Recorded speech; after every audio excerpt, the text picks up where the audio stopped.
नमस्कार, मैं हूं सुमित अवस्थी और आप देख रहे हैं खबरों की खबर। बहुत बहुत स्वागत है आपका एनडीटीवी इंडिया के इस प्राइम टाइम शो में। रात के 9 बज रहे हैं। शुरुआत करते हैं। बच्चे किसी भी देश के वर्तमान के सपने होते हैं और भविष्य की ताकत होते हैं। इसीलिए हर माँ बाप अपने बच्चों को एक बेहतर भविष्य देने के लिए अपनी सारी ताकत झोंक देता है।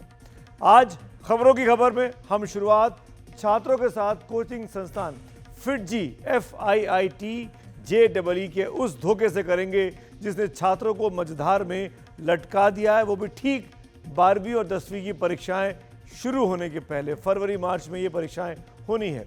कैसे फिट जी छात्रों के लिए अनफिट जी बना है, ये हम आपको आज विस्तार से दिखाने वाले हैं।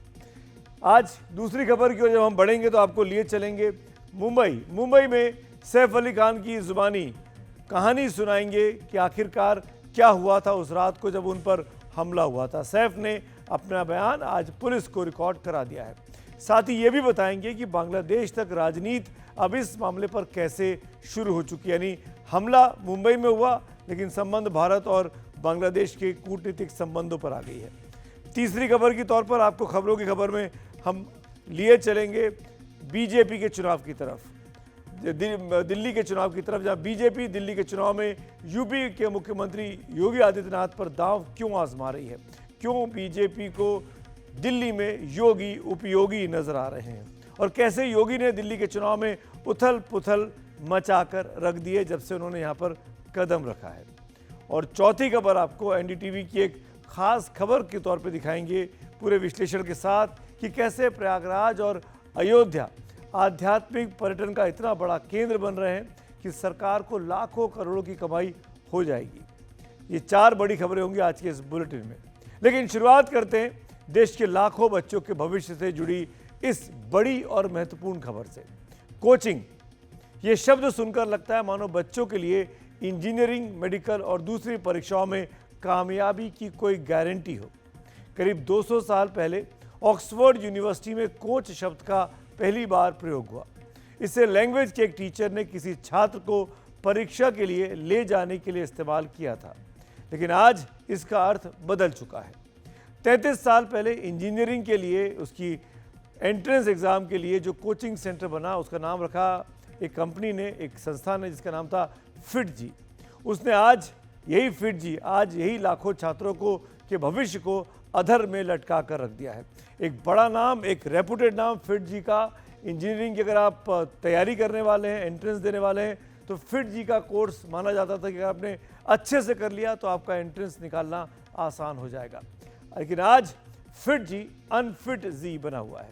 उसके तमाम सेंटरों पर ताले जड़े हुए हैं, उसके खिलाफ मुकदमे दर्ज हो रहे हैं। लेकिन उन बच्चों का क्या होगा जो इस कोचिंग के सहारे अपनी ज़िंदगी को संवारने के लिए निकले थे। लाखों रुपए की फीस माँ बाप जमा कर चुके हैं, लेकिन कोचिंग सेंटर बंद होते जा रहे हैं और कोचिंग सेंटर चलाने वाले नदारद हैं। देखिए हमारी ये खास रिपोर्ट।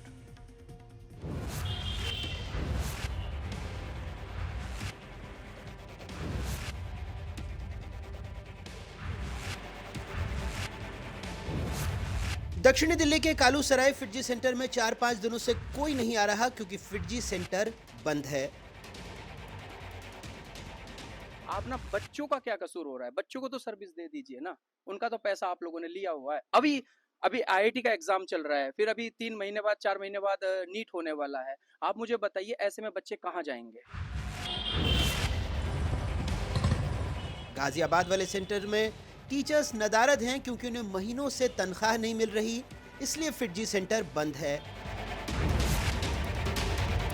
मैंने 1.65 लाख जमा किया था। यहाँ पर मेरा बच्चा 11-12 के लिए 2 इयर्स के लिए मैंने डाला था। 1 ईयर का प्रोग्राम हुआ है, 1 ईयर का बैलेंस है अभी। और IIT के लिए वो प्रिपेयर कर रहा था और मैंने बल्कि दूसरे इंस्टीट्यूट से निकाल के उसको फिटजी में एडमिट कराया था। नोएडा में भी न टीचर हैं न कोचिंग चलाने वाले मैनेजर, इसलिए वहां भी फिटजी सेंटर बंद है।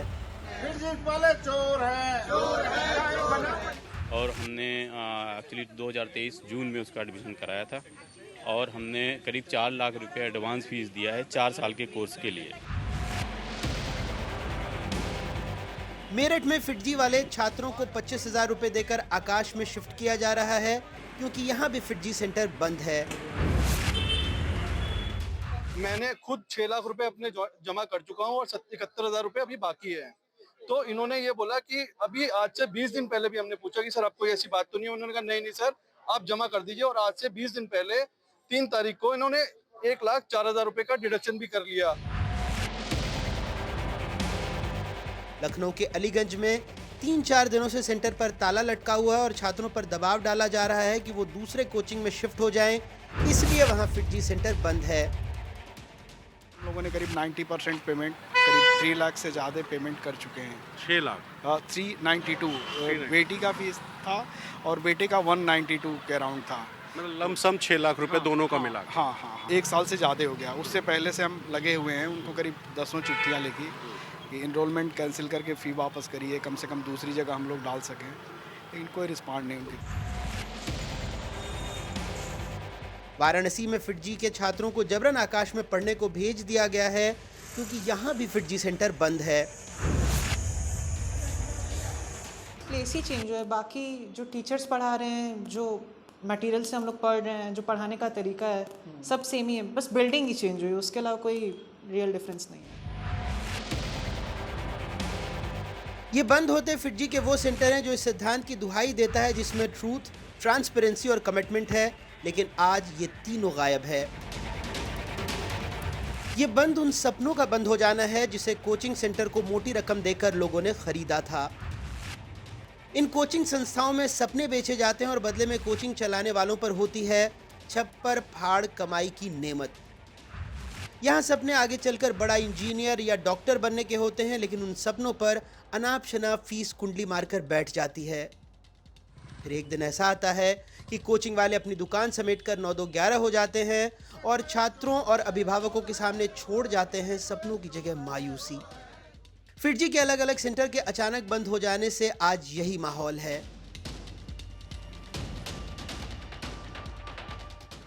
3,81,000 रुपये। 3,81,000 रुपये।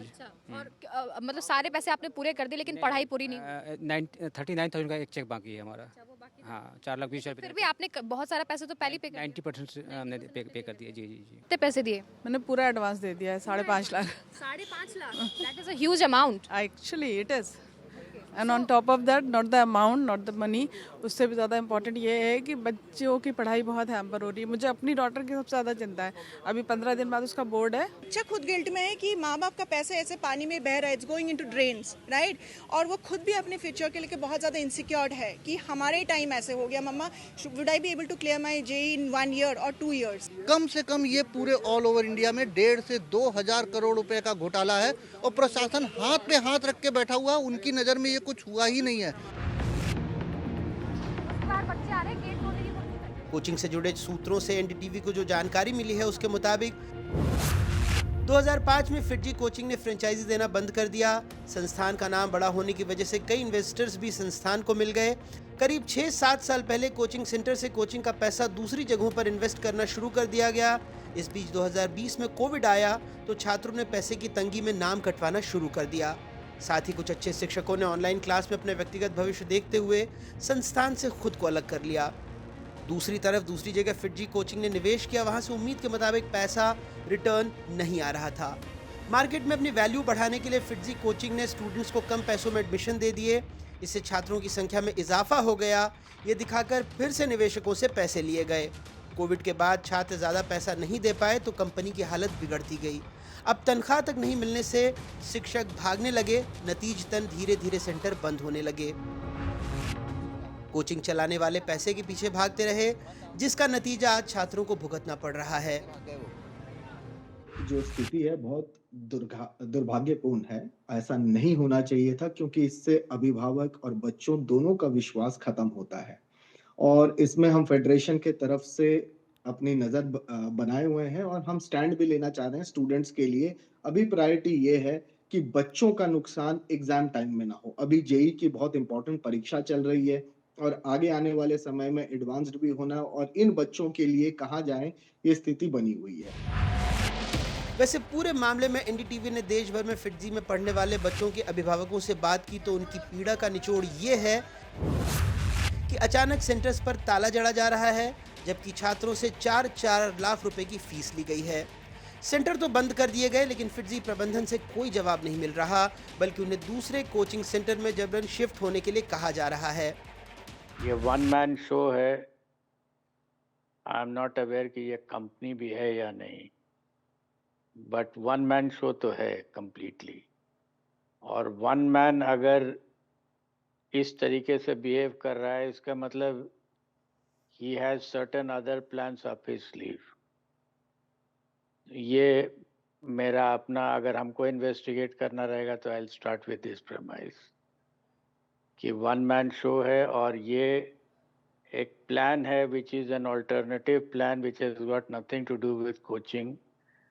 पैसा यहाँ से आएगा, इन्वेस्टमेंट कहीं और होगा।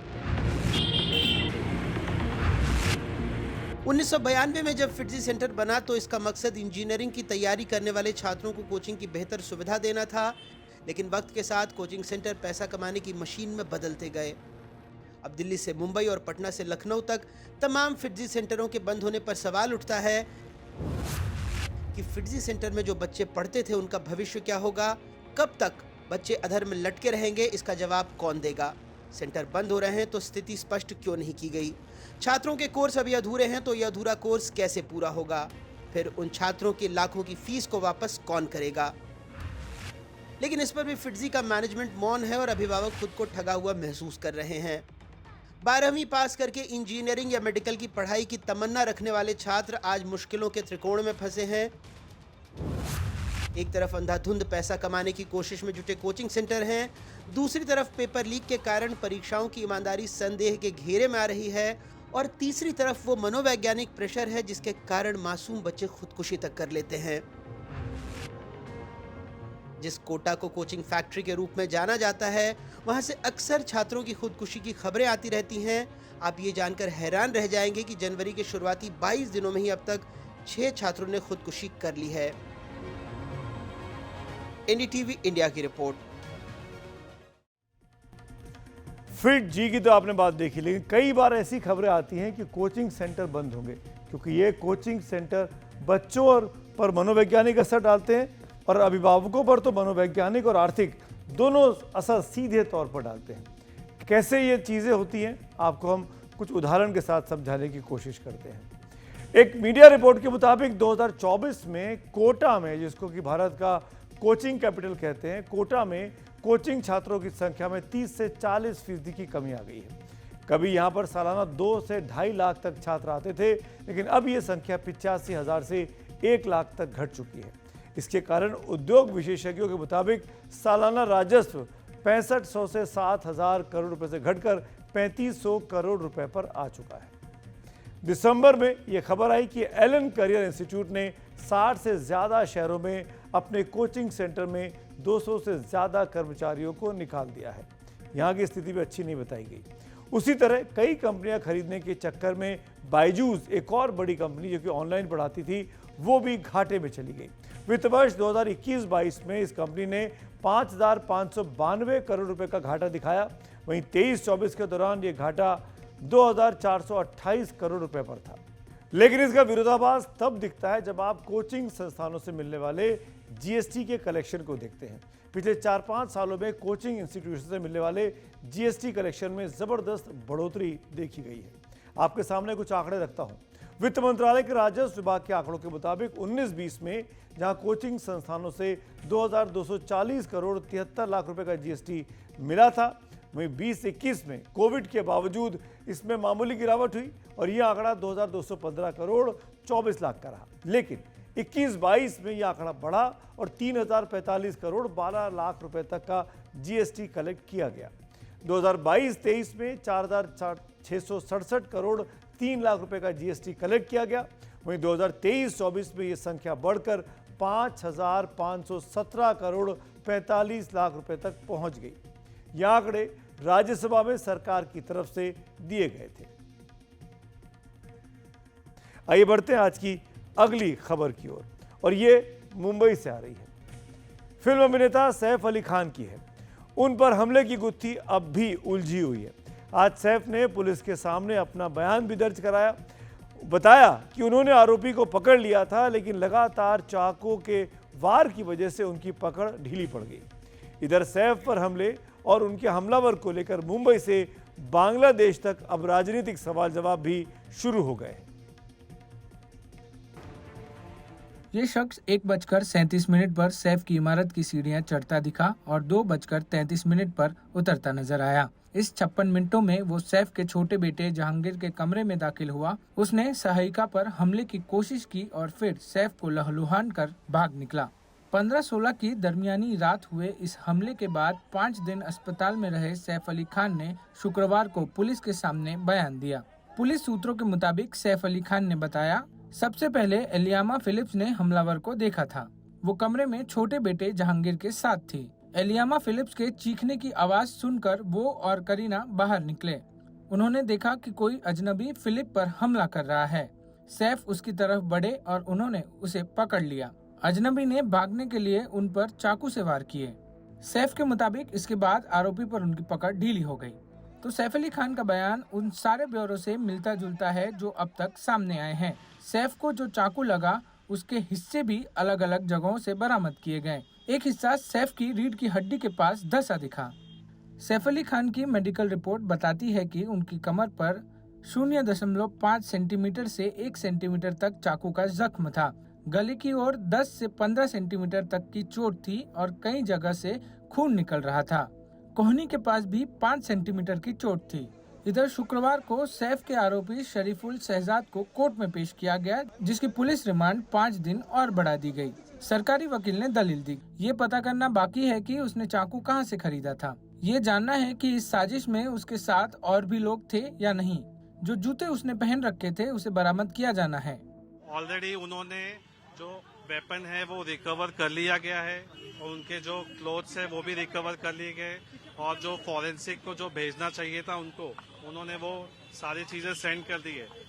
लेकिन जो इन्वेस्टिगेशन के पॉइंट ऑफ व्यू से जो पुलिस कस्टडी मिलनी चाहिए थी, आज कोई सफिशिएंट रीजन नहीं था पुलिस कस्टडी मिलने के लिए, क्योंकि ऑलरेडी मैंने एक पॉइंट रेज किया है कि वेपन रिकवर एक्यूज की presence is not required because if custody is when required when the accused need to be shown something, but already the investigation has been done by the police officer.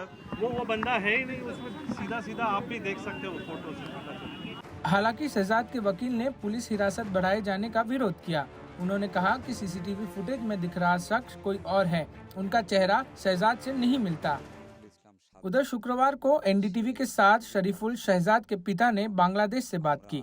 दोनों हैरान हैं कि उनके बेटे को इस मामले में कैसे गिरफ्तार कर लिया गया। पिता ने यहां तक अंदेशा जता दिया कि कहीं इसका वास्ता इस बात से तो नहीं है कि वो बीएनपी के समर्थक रहे हैं, यानी ये राजनीतिक उत्पीड़न है जिसकी वो शिकायत कर सकते हैं।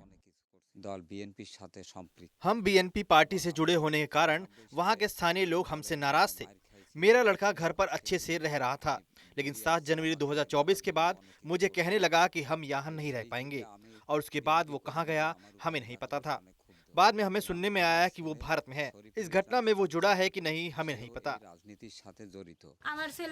मेरा लड़का बहुत मेहनती है। वो ड्राइवर और मजदूरी का काम करता था। उसकी जेब में अगर 1 रुपया भी हो तो वो अपने माता पिता के लिए खर्च करता था। उधर मुंबई पुलिस दावा कर रही है कि आरोपी के उंगलियों के निशान सैफ के बेटे के कमरे में मिले निशानों से मेल खा रहे हैं, यानी सबूत बस सीसीटीवी फुटेज तक सीमित नहीं है।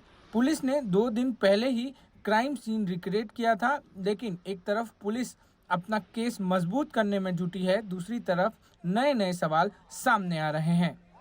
मामले पर महाराष्ट्र में राजनीति भी तेज हो गई है। वहीं मामले में अलग अलग तरीके से सवाल उठाए जा रहे हैं। मुंबई पुलिस की जांच भी शक के घेरे में है।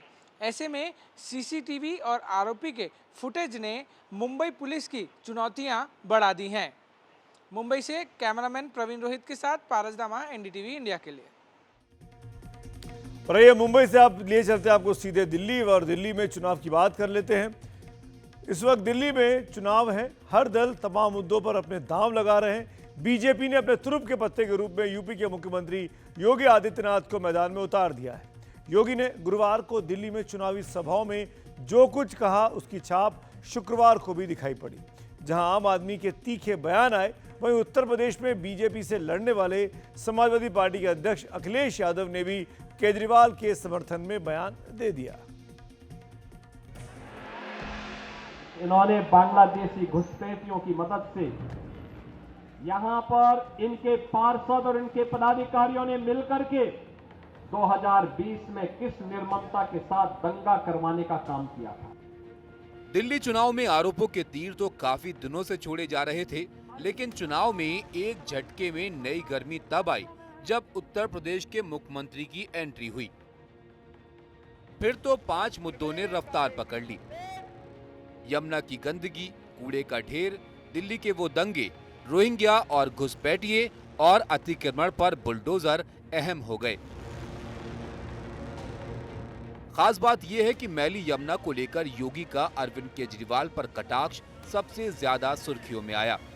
मैं पूछना चाहता हूं और मैं उनसे चुनौती भी देता हूं, जैसे उत्तर प्रदेश के प्रयागराज की त्रिवेणी में उत्तर प्रदेश सरकार के सभी मंत्रियों ने कल मेरे साथ डुबकी लगाई है। अरविंद जी, एक दिन आप भी अपने मंत्रियों के गिरोह को लेकर के जाइए और यमुना जी में डुबकी तो लगाइए थोड़ा। दिल्ली की जनता भी देखेगी कि आपने अपनी विरासत की इस पावन नदी को कहां रख करके छोड़ा है। योगी का ये बयान दिल्ली में यमुना की गंदगी की गंभीरता को बताता है। यूं तो देश में करीब 400 नदियां हैं, लेकिन जिस नदी में फोम ही फोम दिखता है वो यमुना है। इसकी वजह बिना ट्रीटमेंट के गिरने वाला पानी, आंशिक ट्रीटमेंट वाले सीवेज, औद्योगिक कचरा, खेती से जुड़े कूड़े कचरे और गर्मियों में इसका सूख जाना है। आज यमुना का जो हाल है वही हाल कभी लंदन के टेम्स नदी का भी होता था, लेकिन वहां नेताओं की इच्छा शक्ति ने टेम्स को आज दुनिया की सबसे अच्छी नदियों में ला खड़ा किया, जबकि दिल्ली के नेता बस यमुना को टेम्स बनाने का सब्ज बाग दिखाते रहे। लेकिन योगी आदित्यनाथ ने दिल्ली में यमुना को लेकर आम आदमी पार्टी की नाक दबाई तो उसका मुंह खुला मथुरा पर। योगी आदित्यनाथ जी को यमुना जी में डुबकी लगानी चाहिए मथुरा साइड, या फिर अपस्ट्रीम जाकर पानीपत सोनीपत साइड, और बताना चाहिए कि क्यों सुप्रीम कोर्ट ने हाल ही में कहा कि उत्तर प्रदेश की सरकार ने यमुना को नर्क से बदतर बना दिया है और 60 करोड़ का फाइन लगाया। अब कांग्रेस भले ही केजरीवाल से दो हाथ करने को पूरी तरह तैयार दिखती है, लेकिन कांग्रेस के दूसरे सहयोगी दिल्ली में केजरीवाल के पक्ष में दिखते हैं। जो बात आम आदमी पार्टी के प्रवक्ता ने योगी आदित्यनाथ के लिए कही, वही बात एक्स पर समाजवादी पार्टी के प्रमुख अखिलेश यादव ने लिखी। अखिलेश यादव ने लिखा कि दूसरों को चुनौती देने वाले अपने प्रदेश के अंदर मथुरा से गुजरती यमुना जी में आचमन करके दिखा दे।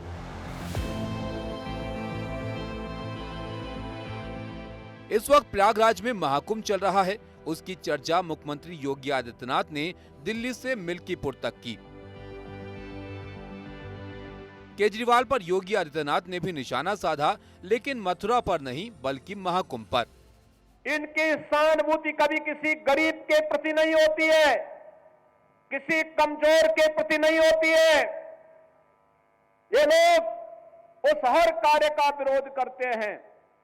आप देख रहे होंगे समाजवादी पार्टी के अध्यक्ष का, पूर्व मुख्यमंत्री का बयान महाकुंभ को लेकर के, जब पूरा देश और पूरी दुनिया प्रयागराज की धरती की ओर आकर्षित हो रही है, तब ये रोज महाकुंभ के बारे में दुष्प्रचार करते हैं। रोज दुष्प्रचार करते हैं, यानी दुष्प्रचार करके भारत की आस्था के साथ खिलवाड़ करते हैं, आपकी आस्था के साथ खिलवाड़ करते हैं। एक तरफ दिल्ली में बीजेपी के उम्मीदवारों के बीच योगी की काफी डिमांड है, तो दूसरी तरफ अयोध्या की मिल्कीपुर विधानसभा सीट पर भी नजरें टिकी हैं। तोड़ पाएंगे। मिल्कीपुर उस फैजाबाद लोकसभा सीट के अंदर ही आता है जहां लोकसभा चुनाव में बीजेपी हार गई थी। अब योगी के लिए ये विधानसभा सीट सबसे बड़ी परीक्षा है। ब्यूरो रिपोर्ट, एनडीटीवी इंडिया के लिए। यूपी के मुख्यमंत्री योगी आदित्यनाथ चाहे दिल्ली में चुनाव प्रचार कर रहे हो या फिर फैजाबाद की मिल्कीपुर सीट पर उपचुनाव के लिए वोट मांगने गए हों, हर जगह एक बात बहुत कॉमन रही, योगी ने महाकुंभ की भव्य तैयारियों का जिक्र जरूर किया और अपनी सरकार को एक तरीके से वाहवाही लूटने की कोशिश भी खूब की। फिल्म अभिनेत्री ममता कुलकर्णी भी योगियों के रंग में आज रंग गई हैं। आज उन्होंने महाकुंभ में जूना अखाड़े से जुड़े किन्नर अखाड़े की आचार्य लक्ष्मी नारायण त्रिपाठी से दीक्षा ली, जिसके बाद वो महामंडलेश्वर बन गई। ममता कुलकर्णी को अब यमाई ममता नंदगिरी के नाम से जाना जाएगा। जिस वक्त उन्हें दीक्षित किया जा रहा था वो काफ़ी भावुक भी हो गई थी।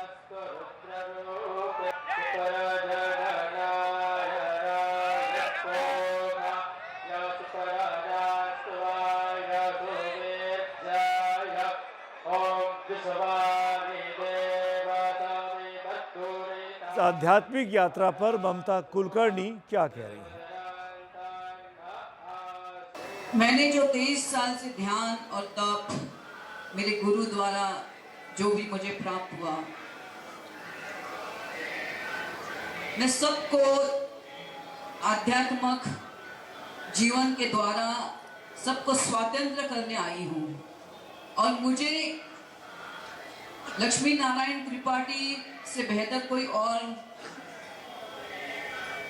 संस्था मिली ही नहीं, सोच ही नहीं सकती थी। मैं सांसारिक जीवन में रहते हुए भी मैं चाहती थी स्वतंत्र से मैं अपना जीवन जीऊं। मुझे बॉलीवुड में वापस नहीं आने का मैंने कभी, इसलिए मैंने 23 साल पहले बॉलीवुड को छोड़ दिया था। और अब हम आपको बताने जा रहे हैं कि कैसे तीर्थराज प्रयागराज से लेकर अयोध्या तक आध्यात्मिक पर्यटन का शानदार रास्ता अब खुल गया है।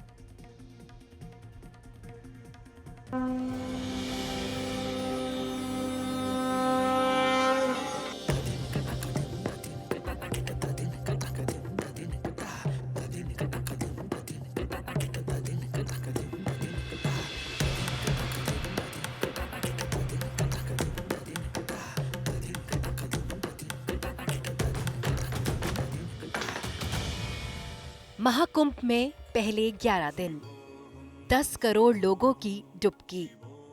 ये बताता है कि आस्था के महाकुंभ में कैसे करोड़ों लोग दौड़े दौड़े चले आते हैं।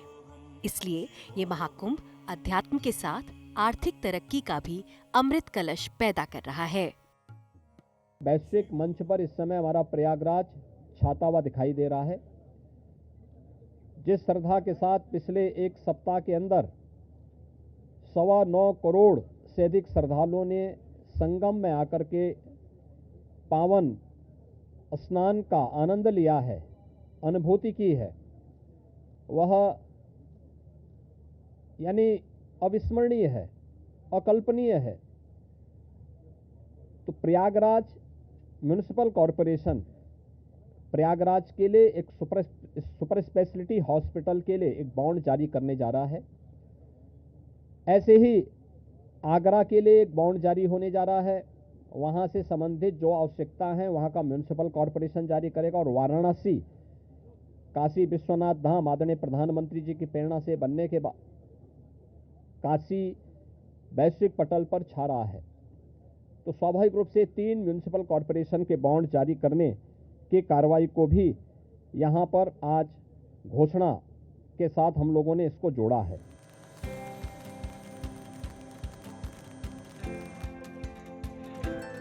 दरअसल 22 जनवरी को उत्तर प्रदेश के मुख्यमंत्री योगी आदित्यनाथ ने प्रयागराज में अपनी कैबिनेट बैठक की थी। इसमें आध्यात्मिक पर्यटन को बढ़ावा देने के लिए क्षेत्रीय विकास प्राधिकरण बनाने की बात हुई, जो अगले महाकुंभ यानी 2037 से पहले उसे पूरे क्षेत्र के आध्यात्मिक और धार्मिक केंद्रों को एक्सप्रेस वे से जोड़ेगा। उत्तर प्रदेश में मेरठ से प्रयागराज तक जो गंगा एक्सप्रेस वे बन रहा है उसका एक्सटेंशन किया जा रहा है। अब इसे पूर्वांचल एक्सप्रेसवे से जोड़ने की तैयारी हो रही है। आपको बताते हैं, एक्सटेंशन के बाद इस एक्सप्रेसवे से आप प्रयागराज, मिर्जापुर, भदोही, संत रविदास नगर, काशी, चंदौली, गाजीपुर तक पहुंच सकते हैं। पहले ये एक्सप्रेसवे 6 लेन का तैयार हो रहा है, लेकिन अब इसे जरूरत पड़ने पर बढ़ाकर 8 लेन का भी किया जा सकता है। ये सब इसलिए हो रहा है क्योंकि इस महाकुंभ से सरकार को साफ साफ लग गया कि आध्यात्मिक पर्यटन आज वक्त की मांग बन गया है। लगभग 40 से 50 करोड़ अगर आते हैं, 40 करोड़ लोग भी आते हैं और मात्र 4,000 रुपया भी वो खर्च करता है, तो लगभग 1,60,000 करोड़ का जो है टर्नओवर केवल प्रयाग में हो।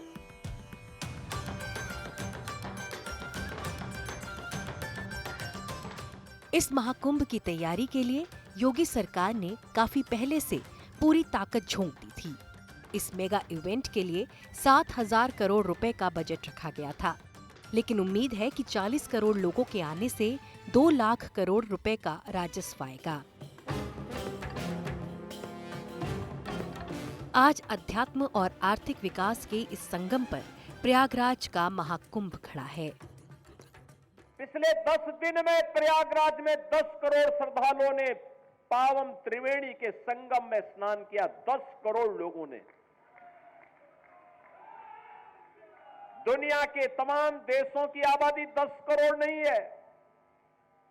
और 13 जनवरी से 26 फरवरी के इन 45 दिनों के अंदर महाकुंभ में जो स्नान होगा, बहनों और भाइयों, ये 45 करोड़ श्रद्धालुओं की आने की संभावना है। 45 करोड़ आबादी दुनिया में केवल 2 देशों की है। 45 करोड़ से ज्यादा, एक भारत की है और दूसरा चीन की है। बाकी दुनिया के जितने भी देश हैं, लगभग 200 देश हैं, उन 200 देशों की आबादी 45 से 40 करोड़ से कम ही है।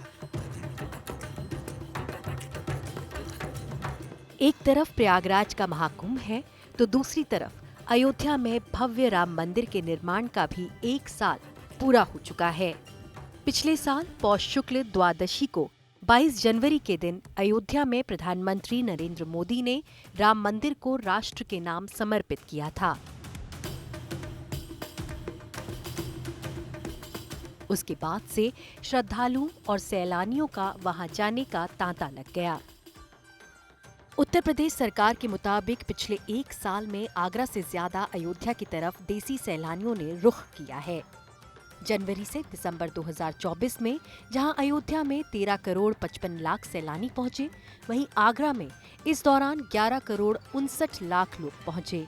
उत्तर प्रदेश पर्यटन विभाग के मुताबिक पिछले साल अयोध्या हवाई अड्डे पर जनवरी महीने में 25,436 लोग उतरे। वहीं जून में 99,781 लोग गए, जबकि अक्टूबर में 81,036 लोग।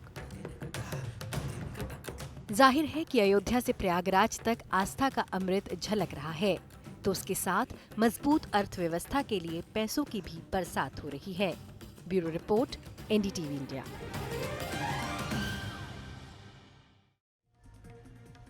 यूपी के बाद अब बात कर लेते हैं बिहार की। बिहार में कानून व्यवस्था को अपराधी ताकतें अपने बंदूक की नोक पर उछालती रहती है। राजधानी पटना से सटे मोकामा में जिस तरह गोलियां चली, उसके बाद बिहार में सुशासन पर सवाल उठने लगा। इस बीच ये जरूर हुआ कि जिन 2 गुटों में फायरिंग हुई, उनमें से एक सोनू को पुलिस ने गिरफ्तार कर लिया, जबकि दूसरी गैंग के अनंत सिंह ने खुद ही कोर्ट में जाकर सरेंडर कर दिया। इसके बावजूद क्षेत्र में बहुत तनाव है।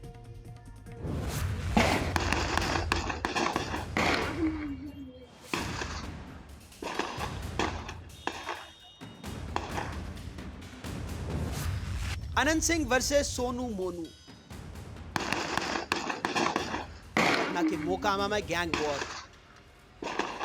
गैंग वॉर बुधवार देर रात को भी, धमक और दहशत शुक्रवार को भी। मोकामा में हुई भीषण गोलीबारी दूसरे दिन भी सुर्खियों में बनी रही। पिछले 24 घंटे में लगातार पुलिस की दबिश के बाद इस घटना के मुख्य अभियुक्त सोनू मोनू गिरोह के सोनू को गिरफ्तार कर लिया गया है। अब सोनू के घर वालों ने सवाल उठाया कि जब सोनू गिरफ्तार हुए तो दूसरे पक्ष के फायरिंग करने वाले बाहुबली अनंत सिंह क्यों नहीं गिरफ्तार हो रहे हैं, जबकि गोलियां तो उन्होंने ही चलाई थी।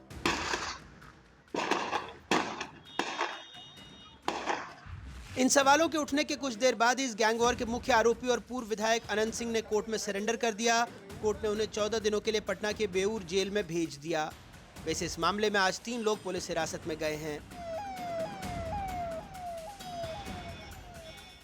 हम लोग सभी प्रिकॉशंस ले रहे हैं ताकि कोई अनटूवर्ड्स इंसिडेंट नहीं हो, और जो भी माननीय न्यायालय का आदेश होगा उसके आलोक में अग्रतर कार्रवाई की जाएगी। तो मुकामी विधायक सर अंदर है क्या? जी, वो माननीय न्यायालय के समक्ष आपको सर कितने दिनों की सर अभी न्यायिक हिरासत की मांग आपने की है सर? अभी कोर्ट के समक्ष ये आए हैं, हम लोगों को जानकारी मिली है, हम लोग बाहर में हैं, हमने जाके अंदर देखा है। अभी हम लोग आगे की प्रक्रिया विधि सम्मत जो भी कार्रवाई है वो आगे होगी। गुरुवार के बाद शुक्रवार तड़के भी खबर आई कि गोलियां चली हैं, लेकिन पुलिस इसकी तस्दीक नहीं कर रही है। इस पूरे मामले में आगे क्या हो रहा है उसको जानने से पहले इसकी पृष्ठभूमि को समझ लीजिए। बुधवार देर रात मोकामा का नौरंग जलालपुर गांव गोलियों की तड़तड़ाहट से दहल उठा। ऐसा लगा मानो गोलियां रुकने का नाम ही नहीं ले रही हैं। जब गोली चली तो गांव में अफरा तफरी मच गई, लोग इधर उधर भागने लगे। कहा जा रहा है पूरे 70 राउंड गोलियां चली। थोड़ी ही देर में पता चला कि गोलीबारी पूर्व विधायक अनंत सिंह और सोनू मोनू गैंग के बीच हुई है।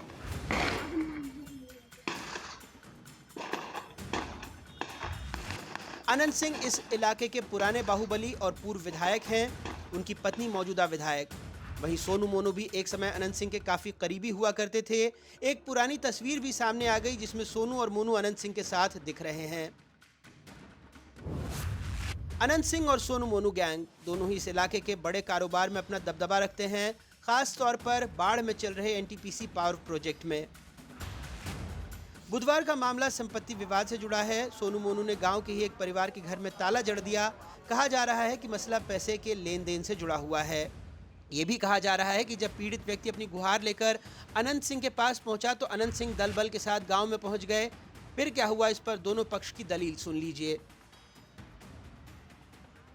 कल हमारी बातचीत हुई, हमारे एक मुंशी थे, उनसे बातचीत के दौरान हमने उनको बोला कि हमारा हिसाब किताब करके बही को खाता को समाप्त कीजिए, और वो व्यक्ति चले गए विधायक जी के पास। विधायक जी जबरन बाहुबली का परिचय देते हुए आनन फानन में न अच्छा देखे न बुरा देखे हमारे घर पे आ गए। करीब 10 लग्जरी गाड़ी से और बहुत सारे राइफल, डंडा, पिस्तौल था, और उनकी मंशा थी कि इसको आज खत्म कर देना है।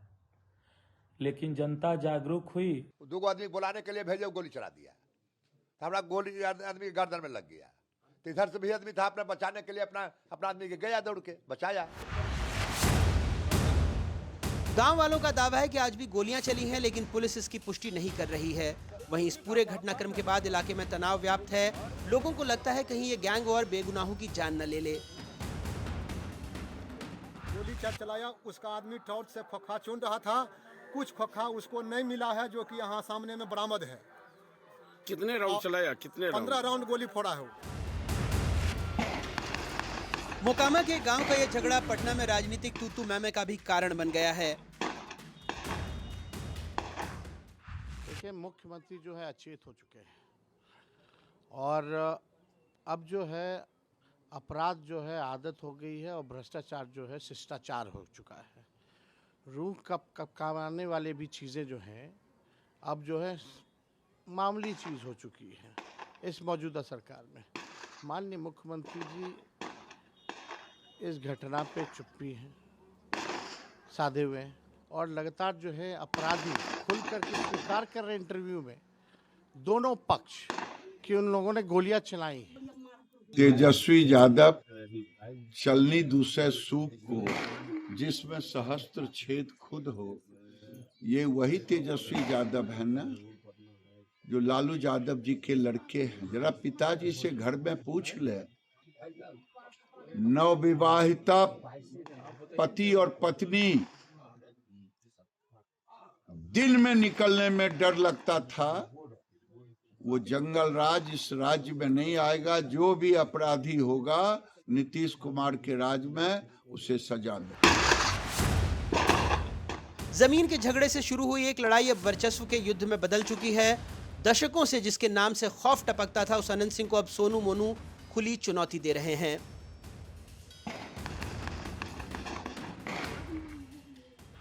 इस गोलीबारी के मामले में पुलिस जांच में जुटी है और दावा कर रही है कि सभी दोषियों पर कड़ी कार्रवाई होगी। 3 लोग हिरासत में भी लिए गए हैं। लेकिन अगर बिहार सरकार और बिहार पुलिस को अपना एक बाल बुलंद रखना है तो उसे पहले ऐसी घटनाओं को होने से ही रोकना होगा। पटना से प्रभाकर कुमार, NDTV। जो तस्वीरें आपने देखी बिहार में अपराधियों के बुलंद हौसले देखे, वो सब नीतीश सरकार के सुशासन के दावे की खिल्ली उड़ाते हैं। इसीलिए 20 साल से राज कर रहे नीतीश कुमार के सामने ये 5 अहम सवाल आज खड़े होते हैं। पहला, कि क्या सरकार के संरक्षण के कारण अनंत सिंह कानून अपने हाथ में लेता है? दूसरा सवाल, जब राजधानी पटना ही सुरक्षित नहीं तो दूरदराज का इलाका बिहार में कैसे सुरक्षित होगा? तीसरा सवाल, क्या प्रशासनिक लापरवाही के कारण बिहार में गैंगवॉर की वापसी हो रही है? चौथा सवाल, कि क्या चुनावी साल में यह गैंगवॉर बता रहा है कि बिहार में सुशासन की बातें बेमानी हैं? और पांचवा सवाल, इतनी बड़ी वारदात के बाद भी मुख्यमंत्री नीतीश कुमार, जिनको सुशासन कुमार भी कहा जाता है, वो चुप क्यों है? आइए आगे बढ़ते हैं अगली खबर की ओर। कोविड बीत गया, लेकिन अजीबोगरीब वायरस और बीमारियां पीछा नहीं छोड़ रही। आपके सामने हिंदुस्तान के 2 अलग अलग शहरों की ऐसी कहानियां हम रखने जा रहे हैं जहां पर दहशत मची हुई है एक अनजान बीमारी के कारण। जम्मू कश्मीर के राजौरी में रहस्यमय मौत हुई है एक ही खानदान के कई लोगों की, दर्जनों लोगों की। वहां पर माहौल बिगड़ा हुआ है। और अब तो खबर महाराष्ट्र के पुणे से भी आ गई है, वहां भी एक रहस्यमयी बीमारी फैल गई है जिससे दर्जनों लोग घायल हैं, अस्पताल में भर्ती हैं। क्या है ये रहस्यमयी बीमारियां और क्यों लोगों को डरा रही हैं?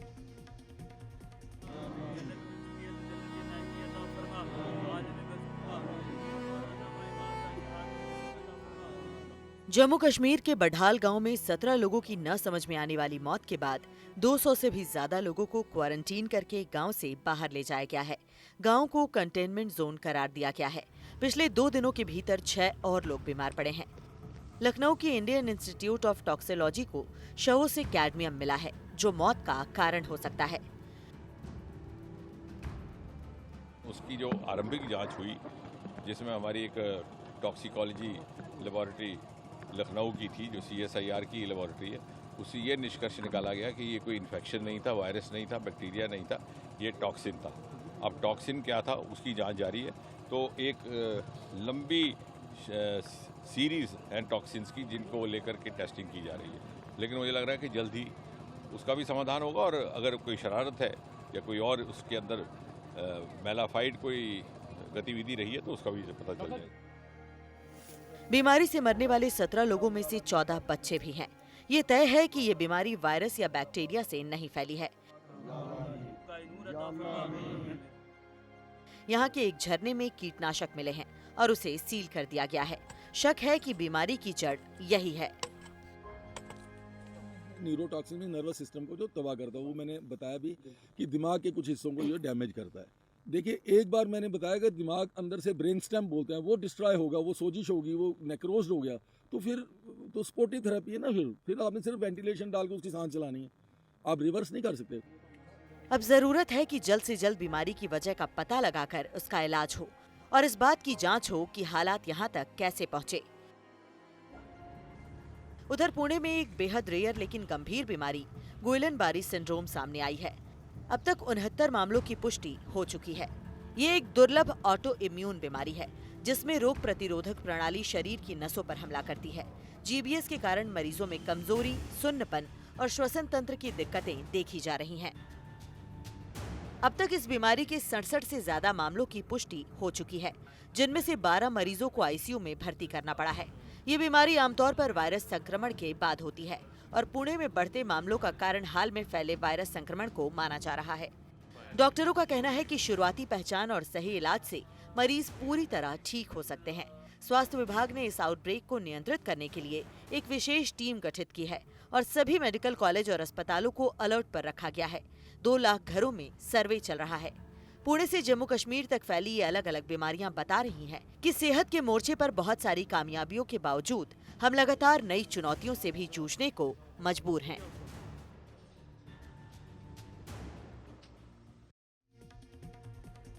और अभी एक छोटा सा ब्रेक लेंगे, लेकिन ब्रेक के बाद कुछ और खबरें बने रही। मेरे साथ तुरंत लौट के आते हैं।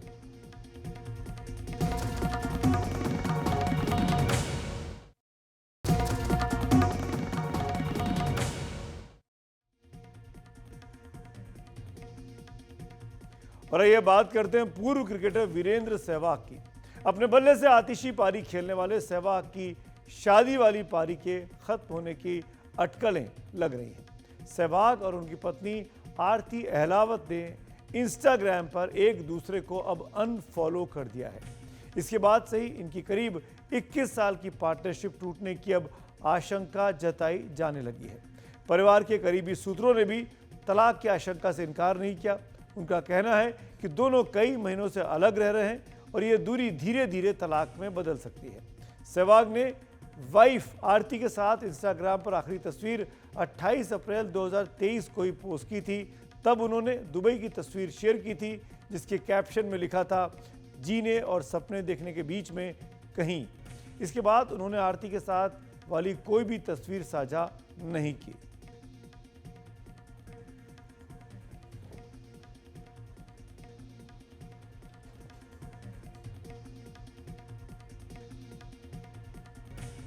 तो आज मेरे साथ खबरों की खबर में फिलहाल इतना ही।